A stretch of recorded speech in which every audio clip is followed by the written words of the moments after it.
spaceless thing, won't you? Rolling down the street like a turd in the wind. But honestly, what the fuck? What the fuck? Hi, Eddie. No! Hi, Eddie. No! God!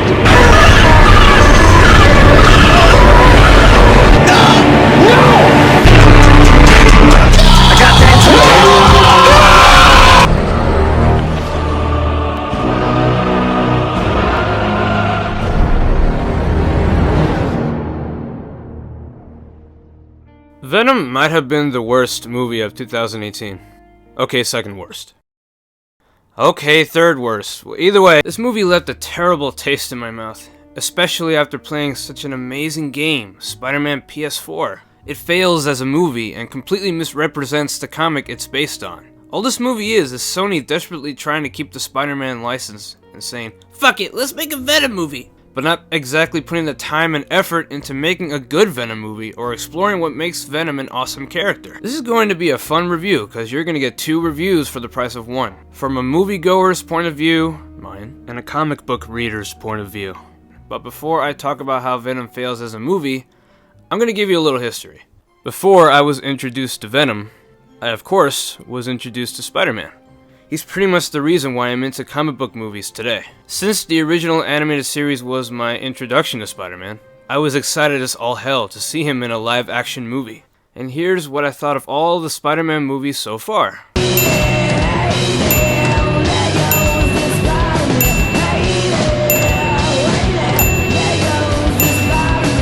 My introduction to Eddie Brock and Venom also began with the original animated series, and I thought Venom was pretty badass. I always loved the idea of Venom being pretty much Spider-Man's opposite. Evil, monstrous, and will kill anyone who gets in his way.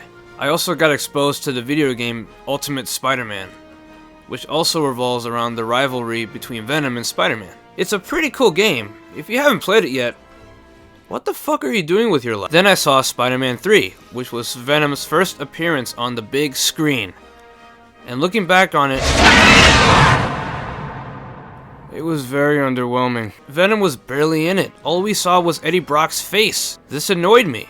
I wanted to see Venom's face, not Topher Grace's face. This is a disgrace. At least they got the origin right, but what came after is just... ugh. Eddie Brock sucked too. This Eddie Brock is better. But that definitely isn't saying much. Having seen Spider-Man 3, I was worried we were never going to get a faithful interpretation of Venom on the big screen. And then a certain teaser trailer came out.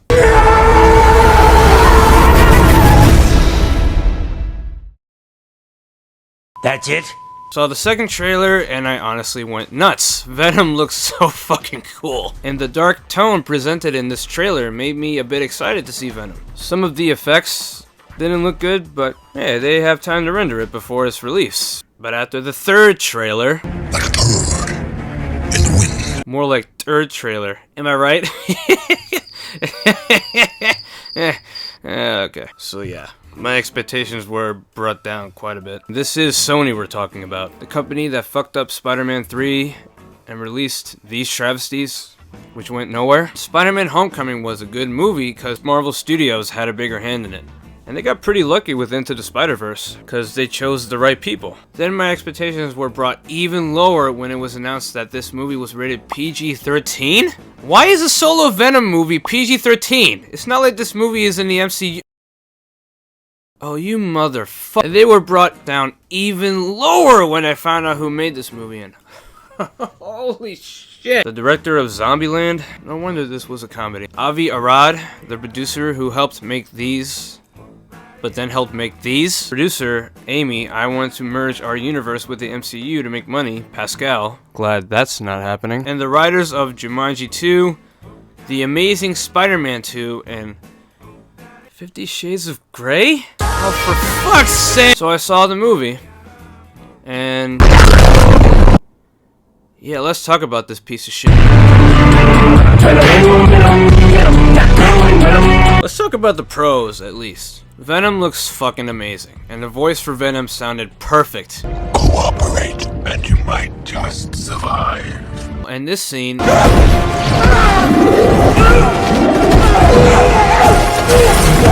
was epic as shit. It really screamed Venom. The score was pretty good as well, but it was really frustrating every time they put on the Man of Steel siren.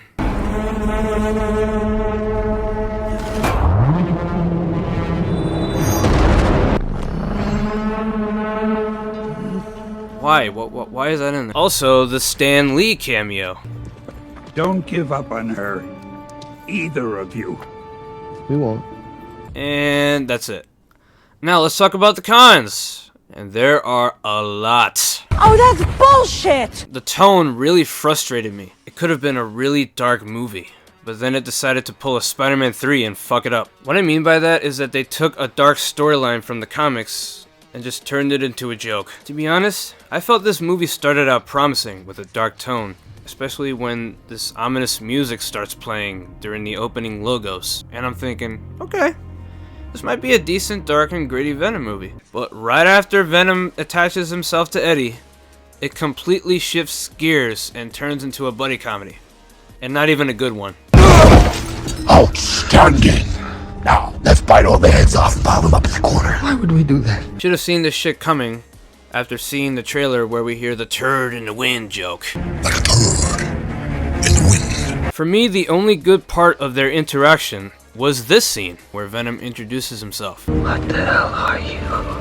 I am Venom, and you are mine. Which is ultimately ruined when Venom says, You are a loser, Eddie. it's just fucking ridiculous. Just another sign that Sony wants to be like the MCU and desperately wants to cross universes. You are a loser, Eddie. There are a couple of moments where I chuckled at their banter. Every other moment, not so much. Everyone else was losing their shit. Jump. Pussy.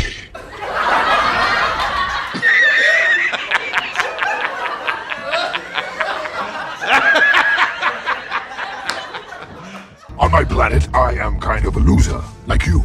But here,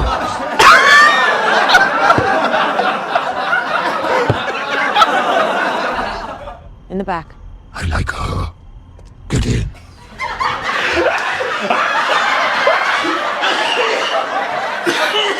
Like a turd in the wind. Do you feel me?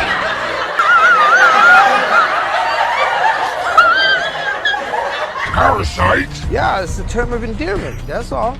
Apologize! Apologize!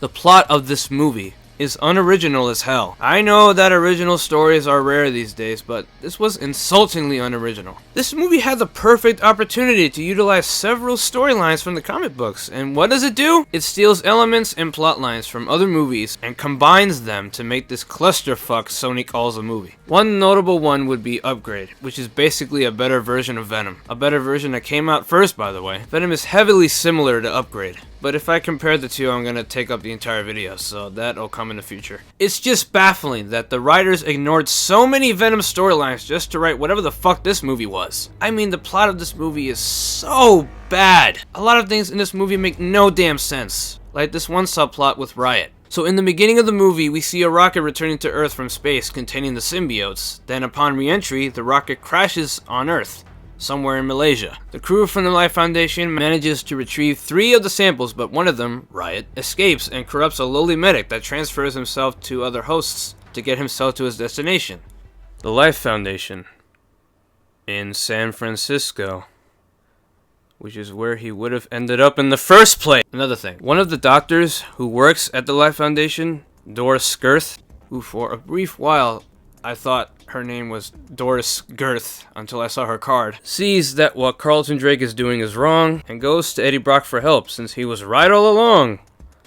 Hey, that rhymed. And because he's good at exposing very incriminating stuff. So she brings him to the lab after telling Brock everything, and he takes pictures of the subjects. Or she could have went to the facility herself and took the pictures on her phone. I'm pretty sure she has a phone of her own because she gives Eddie Brock a card with her phone number on it and send them to Eddie. There's a small nitpick issue that I have with this movie, and no one really talks about it, so I figured I'd bring it up. There's a scene where Eddie Brock gets an MRI, and of course, this shit happens. I'll get to that later. And later on, he gets a call about his test results from Ann and Dan, her new doctor boyfriend who gave Brock the MRI. But for now, go home, get some rest. I'll call you when your tests are in. All right, thank you. They tell him he has a parasite, very casually, like he has the flu or something. Eddie, you have a parasite. They're not exactly sure how you got it, but it would explain the fever. Then later on, Ann gets a call from Dan, and he's all, I got Eddie's labs back, and it's worse than I thought. His systems, renal, endocrine, they're behaving abnormally. I've never seen anything like it. Well, what does that mean? We need to get him here. I thought you already got his test results back. Didn't you and Ann tell Brock that he has a parasite? Casual-like? And how can you tell it's gotten worse if you haven't given Brock another MRI? The way the symbiotes act confuses me. We see the symbiotes bond with their hosts, and they'll either seal the bond or reject it, then leave their body. We see that happen to our first couple of victims. Whenever Riot transfers himself from host to host, the previous host dies. Later on, one host, who contained Venom before Brock, attacks him, then Venom transfers himself from her body to Brock's, and then she dies. This confuses me because whenever Venom left Brock's body and Riot left Drake's body, they're completely fine. Also, when Riot bonds with the third host, he stays there for 6 months, according to the movie. So he didn't eat her insides out those entire 6 months? Because it was established that symbiotes eat your insides out in order to survive. And how is it when Venom left Ann to bond with Eddie again, she didn't die? Also, this movie makes Eddie Brock seem like the special one, the first perfect host. The significance of their bond pretty much drives the movie. But then you have Venom bond with a dog and his fucking girlfriend to become She-Venom, and it kind of defeats the significance of Eddie Brock as the perfect host for Venom. The relationship between Eddie and Venom, how it progresses, having them go from parasite and host to besties in a matter of hours, it was dumb. At first, Venom wanted to use Brock to achieve his goal. Then Venom climbs on top of a building and goes, Your world is not so ugly after all. I'm almost sorry to see it end. He also tells Brock, You are far too good of a match to throw away so soon. Plus, I am starting to like you. You and I are not so different. Then after Ann catches Venom on his rampage and brings Eddie to the hospital to help him, she turns on the MRI frequency, which causes Venom to leave Brock's body. Brock then locks Venom in the scanner room and leaves him pretty much to rot. Then Brock gets captured, Venom transfers himself to a dog to transfer himself to Ann, to have her become She-Venom to transfer himself to Brock via French kiss. This is so fucking stupid. Then when Venom realizes Riot is closer to achieving his goal, Venom decides to stay on Earth and save it by stopping Riot. Why? Because of Eddie. Eddie changed his mind. What really made you change your mind? You did, Eddie. Are you fucking kidding me? What the fuck did he do to change your mind? The last time you saw him, he betrayed and abandoned you. Why would that change your mind? That just makes no fucking sense. I mean, it's just bullshit. Fuck. Oh my.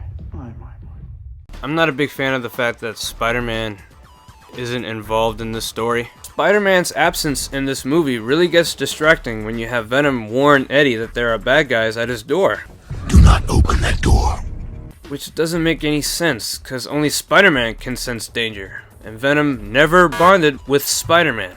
So what the fuck? Then Venom goes, Who the hell is this guy? You should know who he is. He's a bad guy. Why else would you warn Eddie to not open that door? Remember when I said that Venom was one of the only pros of this movie? Well, Eddie Brock is one of the many cons. Tom Hardy does not do a good job as Eddie Brock, just like Andrew Garfield did not do a good job as Peter Parker, and just like Benedict Cumberbatch does not fit the Grinch. Look, Tom Hardy is a really good actor, and I thought he did a good job as Venom. Eyes, lungs, pancreas. So many snacks, so little time. Tom Hardy as Eddie Brock? My job, it required you to, to follow people that did not want to be followed. No. I'm just glad that the sound design and voice acting for Venom wasn't shit. And it could have been. What do you want from me, you freak? Freak? I'm the freak. Have you looked in the mirror lately? But I hate this Eddie Brock. He sounds less like a human being and more like an inebriated, brain-damaged human being. I was going places. I wasn't running. I was going places. And when you look good, by the way, you doing good? What are you doing here, Eddie? Where is he? I don't know. And you know what? Even if I did, I wouldn't tell you anyway. Look at the time. I have to go. Hey, it's nice seeing you. Yeah. You take care. All right. Not sure what he was going for here. Sometimes Tom Hardy makes these high-pitched, ghastly screech noises. and it was just annoying. And you should be very, very, very afraid. Never gonna happen. Just stop doing that now. You were killing me? What happened to we? What happened to we? I have spent a significant amount of time with one of these creatures up my ass.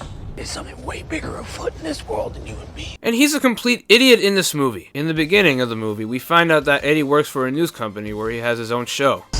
I'm Eddie Brock, and this is the Brock Report. The Brock Report? Really?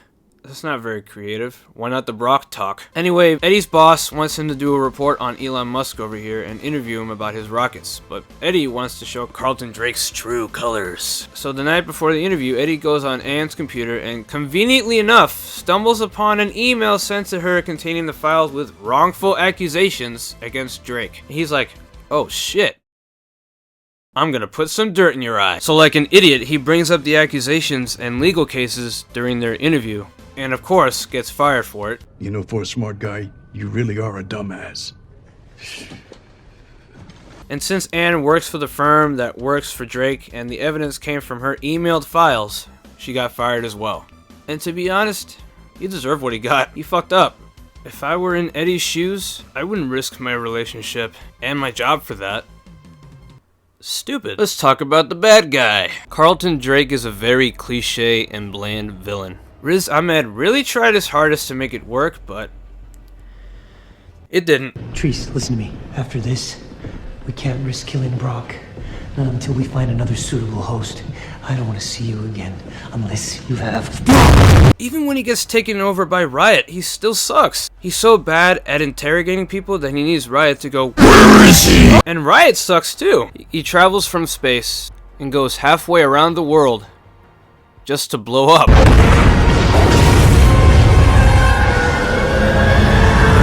Let's talk about Anne, the love interest of the movie. Oh boy. Morning, sunshine. I'm awake. Missed me. I immediately ran out of fucks to give, mostly because of their weak chemistry and bad dialogue. Please do not forget your helmet. Well, I'm glad that you like it because I plan on wearing it at our wedding. That's hot. Gee, I wonder where this dialogue came from, because I have no idea where. And when they break up, I still don't care, because I was never interested in their relationship. And her only purpose in this movie is turning up the sound frequency so that the villain can get affected by it.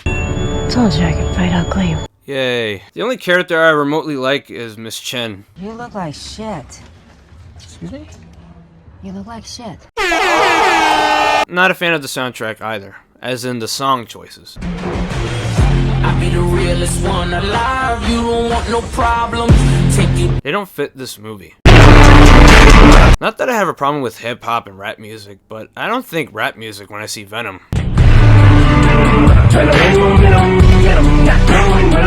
When I see Venom, I think...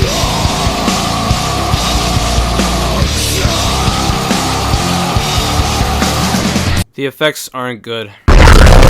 Venom at times was pretty cool to look at, but other than that, there are a lot of visuals in this movie that look mediocre. The final battle between Venom and Riot looked like vats of slime slamming into each other. It's bad enough that I can't follow a scene between transforming robots. Now we got goo people, but the effect I hate the most is this holographic glitch effect.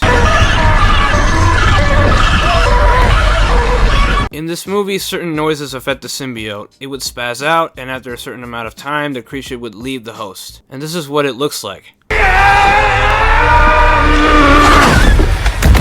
It was more convincing when we saw Venom get affected by it.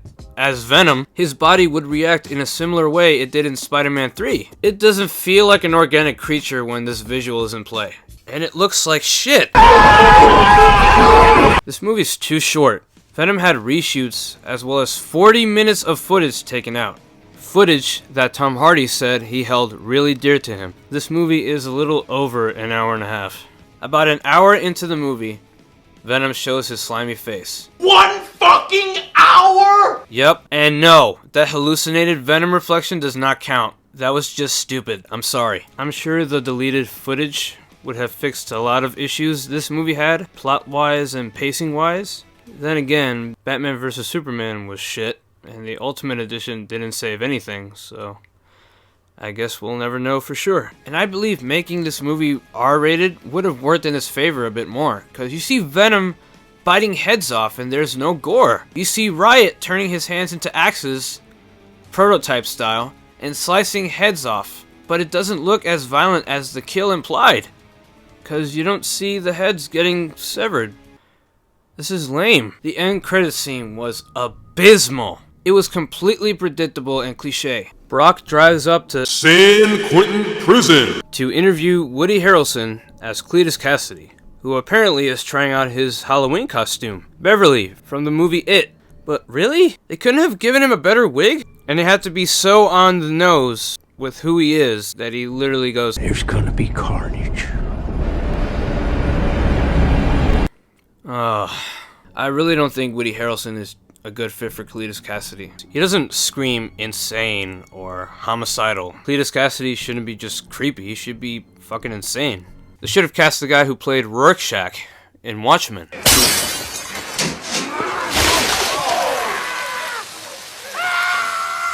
So yeah, this movie is not good. It isn't. I guess I'll end my portion of the video by sending a message to those who will defend this movie to their heart's content. Come on! This is Venom's first solo movie. This movie had so much potential. You all need to realize how much potential was wasted instead of settling for this cash grab piece of media just because this is Venom's first solo movie. I also hate the argument, Venom made over $900 million, so that means it's good. No, it doesn't. There are a lot of movies that make a lot of money. Doesn't always mean they're good. Most movies nowadays that make a shit ton of money are shit, or just average, like Aquaman. It may have made over $1 billion globally, but that doesn't make it a great movie. It was a fun movie, and a dumb fun movie at that, but not great. I really wish Spider-Man Into the Spider-Verse made as much money as Venom, because that was actually a great movie. Venom is not a great movie. Not even a good movie. The way I feel about Venom as a movie is the way I felt about the Mandarin as a character in Iron Man 3. From what I've heard before seeing Iron Man 3, the Mandarin was supposed to be Iron Man's most dangerous enemy, and I was excited to see what they do with him in a movie. So when they built him up in the movie and then popped this "he's an atoll" twist out of nowhere, I was beyond pissed. It was just baffling. I mean, how do you go from this I'm gonna shoot him in the head. to this? My name's Trevor Slattery. As a person who never reads comics, when I see a comic book movie or when I'm introduced to a new comic book character, I expect the character or the movie to live up to its name. You don't have to read comics to know that the movie fucked up representing the original source material. Which is why I'm going to hand over the mic to my buddy, Stark Wars, to tell you how Venom failed to properly represent the comic it was based on. So, what did you think of Venom? Well, I'm glad you asked.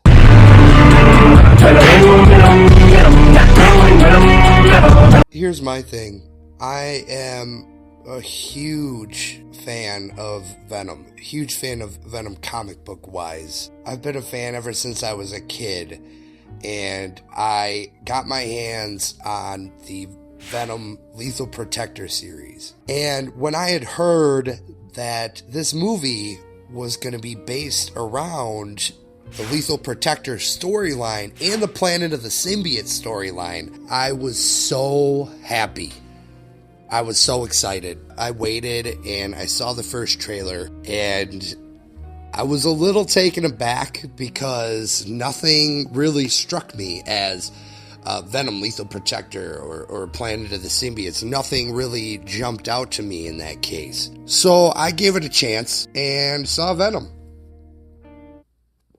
And I can't tell you how disappointed I was. You are a loser, Eddie. Now, I never consider myself a fanboy. I don't think I ever will, because I will tend to be unbiased when it comes to movies and anything else, any adaptations of the comic books. But as a little backstory to Venom, and who Venom is. Now, here's the problem, because this movie was trying to push the story too fast. Now, Venom comes along after Peter Parker ends up getting rid of the symbiote suit, which we saw in Spider-Man 3, which is one of the most accurate representations that I've seen. That's how Venom comes along. It's Eddie Brock. And there's a reason that Eddie Brock is filled with so much hate. He was actually suicidal in the comic books.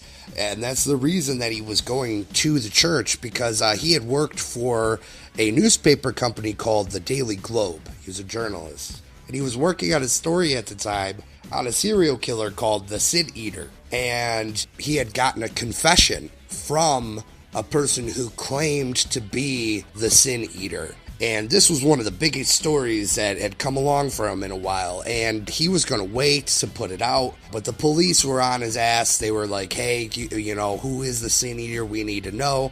So he puts this piece out, puts out an editorial talking about this man who claims to be the Sin Eater. But it turns out that this guy is a compulsive confessor, and he's not the Sin Eater. And Spider-Man actually ends up catching the actual serial killer, which then makes Brock look like a fraud, like he's a sham, so he's booted. And that's when we find Brock at his low point in the church, feeling suicidal, Spider-Man ripping off the symbiote suit, and the symbiote suit finding a host who is just as hate-filled for Spider-Man as he is. And that's how Venom starts. And it's miles down the road where we see Venom actually decide to become this vigilante. And it actually happens because Spider-Man saves Eddie's wife, and Venom and Spider-Man make a truce. And Spider-Man's like, yo, as long as I don't see you doing anything bad, I'm not going to come after you. And Venom's like, as long as you're not coming after me, I'm not going to come after you. And this is where the Lethal Protector storyline starts in. Venom ends up finding this underground city, all these people inhabiting it, and there's this company that's trying to unearth this underground city, and they're basically willing to get rid of anybody in their way. Venom, being the vigilante that he is now, decides that he's going to step in. They make it look as though Venom is the bad guy in the news. And this is what fuels Spider-Man to come and stop Venom, which then reignites their whole passionate arch nemesis ways. So that's the Lethal Protector line, right? They end up putting all of their differences aside because in that storyline, that's when characters like Phage, Scream, Lasher, and Riot, they all come down, and that's when they're like, fuck, we gotta save the world. And these kind of lead into the Planet Symbiote storyline. Now here's the issue. One of the issues that I have. First off, I've already stated they rushed into this story because they put it as though Venom is just this do-gooder right away. That Eddie Brock is just this good guy, this genuinely good guy, and he's not. I mean, not that he wasn't before all this happened, but there's a reason that the symbiote wanted to use him as a host. So regardless, we were kind of rushed into the whole Venom being a good guy thing, right? And I'm getting to like it here. Oh, you like us now, do you, huh? However, there will be nothing left to like if we do not stop that rocket. Now, my problem is we kind of start off more so in the Planet of the Symbiote storyline. This is kind of majorly where it takes place. Now, one of my issues might be little, whatever, but one of the things is Venom says that he was exiled from his planet because he was a loser, like Eddie. On my planet, I am kind of a loser, like you. But here, we could be more. Excuse me? You are a loser, Eddie. But in the comic books, there's a way better, way cooler, way more depth-filled reason on why Venom wasn't accepted on his planet. And that's because Venom was the only symbiote who decided that he wanted to sustain his host. He wanted to keep his host living and wanted to, kind of have an equal partnership. Whereas the other symbiotes would attach to a host, feed off their adrenaline, and then just leave after they're sucked dry. So Venom had a completely different outlook on how he wanted to run things. But in this one, they just made him out to be a loser. And I don't know if that was for like a cutesy, like, aw, you're so like each other. I'm starting to like you. You and I are not so different. On my planet, I am kind of a loser, like you. So there's just like small issues there. One of my biggest problems is this is a tough issue to tackle because there's people who didn't like the movie. There's a lot of people who did like the movie, but a lot of people who didn't like the movie seem to want to use this excuse that you can't have a Venom movie without Spider-Man. You can't do Venom without Spider-Man. Spider-Man needs to be in there. And it's tough because, like, he doesn't. But to not have Spider-Man in the story really has to be done correctly. We started off this movie not really knowing the purpose or the drive of what was going on. It's tough because if it's one of the things that comic books convey very well is they are able to kind of give you a gist of what's going on right in the midst of the action when you open up to the first page. The first time that you see Venom in the Lethal Protector series, he's saving a lady from a mugging and he suffocates this guy with his suit and kills him. Now, people think that it's a small thing. People think that it's a stupid excuse for us to be like, oh, Venom should have been an R rating. In a sense, maybe it is, because I know that you can do a PG-13 movie within bounds and still make it look dark and gritty, but for some reason, Venom needed that oomph. It didn't have that power behind it that you would expect seeing a Venom movie. One of the things that drew me to the comics when it came to Venom or Carnage or any of the symbiotes being, you know, some of my favorite villains, it was the veracity behind them. It was the power behind them. It was the absolute bloodlust that they had. And they were just unstoppable. But it was very dumbed down throughout this whole thing. And another reason that I love the comic so much is because this was the time where Marvel said, okay, there's a reason that we want to take Venom and we want to put him in his own storyline where we want to separate him away from Spider-Man. The reason being is that because Spider-Man is the image of the pop art style of comic books. He's very uppity, he's quick-witted, he's always cracking jokes, whereas Venom's a very serious person. Venom is that sort of person that you would put in the same categories as Wolverine or the Punisher or Deadpool.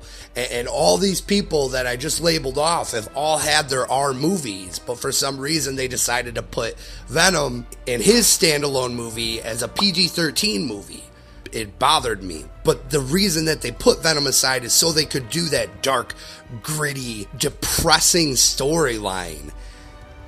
And the movie didn't seem to grasp that. They didn't seem to understand that there was a reason that Venom got his own offshoot, his own story. And that's the reason that I liked the comics, was because they were so serious. It was a serious situation. It was a very weighted endeavor. And they made it seem in the movie like it was just this light, airy, you know, just kind of roll with the punches kind of thing. And they made a joke fest out of it. You are making us look bad. No, I am not. Yes, you are. No, I'm not. Yes, you are. No, I'm not. And it's sad to go to a movie and be like, oh man, I loved Venom. I loved, you know, the seriousness behind it, and see this. Because if it's one thing that I hoped for when I had seen this movie, don't get me wrong, I enjoy the Marvel Cinematic Universe. I enjoy the Deadpool movies, but I wanted something serious for once. Just like when I read Lethal Protector, I wanted a serious comic storyline, an actual weight behind its punch, and I didn't get it. It fell flat. And it's like, damn, you really depressed me on this one thing. I wanted to see so bad an actual, just for once, nothing but serious comic book movie. But it seems like they can't do it. It seems like they don't have it in them because they're scared that if they do it, they're going to lose people. And the thing is that any true Venom fans out there, any true comic book fans out there, are going to understand the direction that you're going with this character. I really think that a lot of the people who enjoyed this movie were kind of the more so superficial, I would say the hot comic bookers. They're like, oh, Venom, he looks cool. I like him. That's just how it felt. Everybody wants to like Venom because he's the dark and the lethal protector, the bad guy with a good cause. And that just seems like they put that in there for everybody who was like, oh yeah, I love Venom. I'm such a fan of Venom. And it's sad because, like, I have my Venom Lethal Protector issue number 1. I looked at it before I left for the movie. And I looked at my Venom action figure, you know, all my action figures that had to do with Venom and stuff. I looked at them before I left for the movie. And I was like, yo, I'm sorry if they do you wrong, man. It's hard to express, but I understand it because it's a hard character to get down. It really is. And they tried. It just didn't work as well as they had hoped it would. One of the things that I guess I could say that I liked about the movie was Lethal Protector came out in 1993 and The Planet of the Symbiotes came out in 1996. Now, the 90s was this whole decade of Marvel trying to transition from their campy, upbeat comic book storylines, you know, there's always a light at the end of the tunnel, and trying to transition into this darker, more of a heavy atmospheric universe. During that whole decade, you can tell where they were transitioning to. And since they were covering these storylines, I thought it was great because it wasn't a dark movie. It wasn't really dark at all. I mean, besides the lighting at some points, but it was still struggling to be dark, just like how it kind of was at the time when the comic book came out. And that was something that I appreciated, but I'm about 90% sure that they didn't do that on purpose. But the thing is, there's people who are like, oh man, I absolutely love the fact that they covered the whole thing that the symbiote is affected by sound and by fire. Yeah, of course. That's a key element to Venom's suit. Everybody knows the little hiccups that the suit has. Everybody knows the weaknesses because you gotta know how Spider-Man's gonna defeat him. So obviously people are gonna know that. And of course I hope they would cover something like that in a movie. And they did, but it was just kind of like touch and go. Sound frequency in MRI is really harmful for him. And fire. Fire and fire. Touch and go. There's a whole comic book series where Anne has the Venom suit. And they just threw her in there just wearing it that one time. Hi, Eddie. Touch and go. Come on, people. Just keep rolling. Keep going. Throw as much nonsensical, pandering little Easter eggs as we can. And just keep going, guys. Everything sort of fell flat. Even to the sense of the villain. It didn't even feel like a villain that would have been in any way imposing in the Venom comics. Like, Riot was fucking animal in the comics. The whole fucking symbiote family was a force to be reckoned with in the comics. But it just seemed like Riot was like, meh. He just fell flat after a certain amount of time of seeing him. It was just like, whatever. It's rough because there's so many other symbiotes that were with Riot. It's like, what happened to them? If anything, you had opportunities to make them, but you didn't. It's understandable to a sense, you know, you don't want to shove too many villains in one movie, but there's so many things you could have gone with, and you just kind of went the easiest route. I miss the comic book feel, because if it was one thing that I always loved when it came to the comic books, is when you would get to that final fight, that last scene where everybody's duking it out to the finish. There would always be that moment where the hero, or in this case, anti-hero, would think to themselves, what can I do to overcome this issue? What can I do to take down this big baddie? And it didn't feel that way in this movie. It just seemed like Riot's demise, he was just kind of a victim of opportunity, as opposed to Venom actually being this badass that took him down on his own. That is way more badass then a fucking rocket going up in the air, and him fucking slicing the fucking side of it so that the rocket fuel ignites. Big fucking whoop. Yeah, you might have sacrificed yourself as you were doing it and stuff, but like, man, are you kidding me? That was supposed to be the climactic finish? That was Venom overcoming Riot? Like, come on, man. Why couldn't this been a bare-bone fight to the fucking end? And they made it to this, the ship's gonna explode, and that's how Venom saves the day. It was like, man, that was it? That left me so hollow in that little hole in my heart that it was waiting to be filled by seeing Venom take down Riot like the monster he is. And it just didn't happen. And the whole thing with that Maximum Carnage series, that brings me on to the post-credit scene. And the post-credit scene is probably my least favorite part of the movie. And everybody thinks that, oh, this is what you gotta go see Venom for, is for the post-credit scene. That's the best thing that ever happened. Before I get into that, let me express another issue that I had. When you see the post-credit scene, and it says, San Quentin Prison. Cletus Cassidy was locked up in Rikers, and then was brought to the Raft, and then brought to Ravencroft. So what the fuck happens from this point? Does he become friends with Charles Manson? Back to the post-credit scene. I had heard nothing of the post-credit scene. I'd seen nothing of the post-credit scene. Not one bit of Venom was spoiled for me, which makes it even worse of a case since I predicted every single thing that happened in that movie. But the second that I saw him driving up to San Quentin, I knew what was gonna happen. And at that point, that is when my heart sank. He walked in the door, and there's Cletus Cassidy, played by Woody Harrelson. Putting all of my issues aside with Woody, not that I have any issues with him as an actor or anything, but putting all that aside, I didn't like how they made him look at all. He looked like Ronald McDonald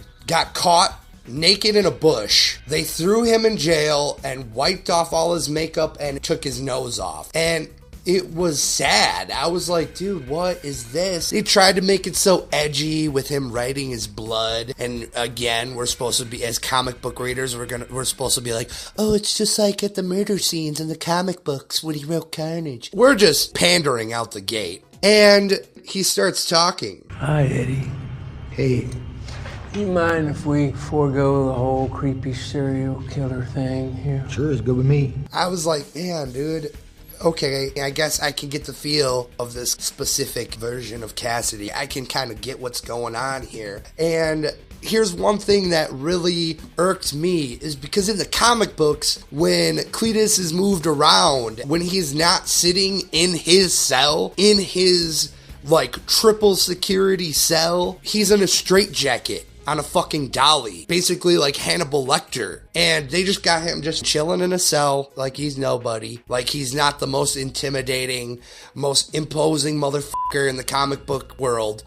And they just got him chilling like he's just a regular criminal. And I was like, dude, what the fuck? You guys literally just took Carnage's insanity level down like 60 fucking notches. And he's talking and he does this whole little line about, there's gonna be carnage.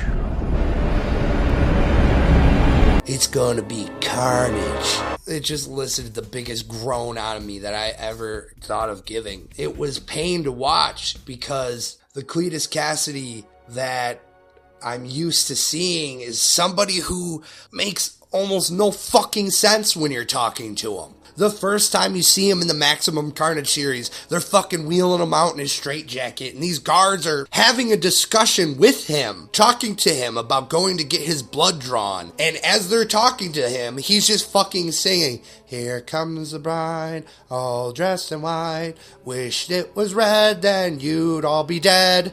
Like, he's just a fucking lunatic. He's insane. And they have this guy just carrying on a conversation like he's not an insane person. And it's like, yo, what the fuck happened to him? What happened to Cletus Cassidy? Like he went through shock treatment and he's talking like a normal person. I want crazy lunatic Carnage. I don't want a Carnage that I could be like, you know what? I bet I could kick his ass. I want a Carnage where I'm gonna fucking run pissing my pants out of the room. That's the Carnage I want. I don't want a Carnage that just seems like some average person. I mean, yeah, in a sense, that could be more imposing, having somebody who looks like an average person and then just ending up being this maniacal, bloodthirsty, manslaughtering animal. But shit, man, that's not what he was like. That wasn't Carnage's personality. Just like it wasn't Eddie's personality in that movie. What happened to we? What happened to we? Like, they didn't have it. They didn't give it. They didn't deliver. Where was Carnage? If you're gonna fucking tease that, tease it right. That post-credit scene was the worst fucking post-credit scene I've ever seen. Nothing got me hyped less than that post-credit scene. And now the fact that they're saying that the next movie with Carnage isn't going to be rated R? What decision is that? And their whole excuse for not rating it R is because, but if you know his story, if you really know the comic, there's no R here. He's a tortured soul. It's not about what he does because we never have to show the knife going from here to there and the blood pouring. What you have to show is what is the motivation. Was he born like that or is it someone we should feel for? No, dude. We're not supposed to have these underlying emotions about Carnage where we're like, oh, he could be a good guy, or oh, he had such a sucky life. Oh, I feel for him so much. No, we're supposed to hate him. We're supposed to not like anything about him because the second that he's defeated, it makes the moment that much sweeter. We enjoy it that much more because we hated him so much. And we finally seen him fall. And they act like this is just some story where they can just focus on his psychological issues and stuff like that. It's not the case. It has nothing to do with Carnage. Carnage is nothing but chaos. That's literally the definition of it. He was an absolute lunatic from the start. And he started killing people. He started being Carnage before he even was Carnage, because even before he had the suit, he was writing Carnage in his blood on the walls, which sounds like a completely sane man, right? Which sounds like someone that you can sympathize with, right? But he killed his grandmother. He killed his mother. He tried to kill his father. He ended up in an orphanage where he killed the headmaster, where he burned the orphanage to the ground. And then he went on to kill 11 fucking people before he was caught. And then when he was caught, he was still trying to kill people. When he busts out of Ravencroft, you know how many fucking security guards he kills? Even after all the time that they tried to change him, they could not fucking change him. He's a murderer. He's a psychopath. He's a fucking lunatic. And there is absolutely no way that you can humanize the man, because that's what he is. He is an entity. He is that soulless, heartless villain that the comic books needed. He was that drive, and they took that away with the character that they put at the end of that movie, because I forbid myself from saying that he is Carnage, because I will in no way accept that Carnage unless they're gonna fucking twist it on me in the movie, in the second movie, and they're gonna be like, you know what? Woody Harrelson's character in Natural Born Killers was actually Cletus Cassidy the whole time. Oh, we fucking spun you for a loop. But that's not gonna happen. So basically the whole point of this, my whole statement about this movie is that if you're an avid comic book lover, if you're someone who really appreciated the comics, if you're somebody who thrived in this world that the comics built, then you need to put your standards higher. You need your standards to be high if you're gonna get a movie that you actually enjoy. Don't just fucking settle for this pandering, this unknowledgeable bullshit that they put out. Just because they sprinkle a couple things here and there that somebody was in the writing room and was like, oh, you know what? I think I remember somebody telling me this about Venom, which is what the whole movie seemed like it was about. Don't settle for that. You might not want a movie that's exactly like the comics, but you do want a movie that's a representation of the comics. You want something that encapsulates the stories that made you yearn for the next comic book. Every single comic book that I've read as a kid had little cliffhangers at the end. How's Spider-Man gonna get out of this one? Find out in Spectacular Spider-Man number 256. And you were there the next month, the next week to pick up that next comic book because you were clinged. And now, this is our fucking cliffhanger. There's gonna be carnage. This is what we have to settle for. Hey, Eddie. We're comic book fans, and we're settling for this drab, unemotional, uninspired bullshit. So the main point is don't fall victim to this because you wanted to see a Venom movie for such a long time that you've diluted your standards to the point of saying, you know what? For the first and only Venom movie, it was really good. Because it wasn't. You and I know it. Everybody will know it come down the future. People loved Punisher when it first came out. And now we can all look back and say, man, what a horrible piece of shit flop. You know why? Because we have an amazing Netflix series. Batman vs. Superman came out. And people are like, oh my god, Batman vs. Superman. And now everyone can look back and be like, wow, what a fucking shamble of weird ass shit that was put together there. So don't settle. Just transpire. Keep what you love going. As of now, from this point on, until something strikes my interest more, the only Venom that I know is my Venom from the comic books. The ones that I love to open, the ones that I like to just engulf myself in for hours, looking at the pictures, reading the text, trying to copy exactly how they drew him. My Venom is the one that jumped out from the pages. The Venom that had a hold on me just as much as he had a hold on his victims. That's my Venom. That movie bullshit, I don't, it just doesn't fly.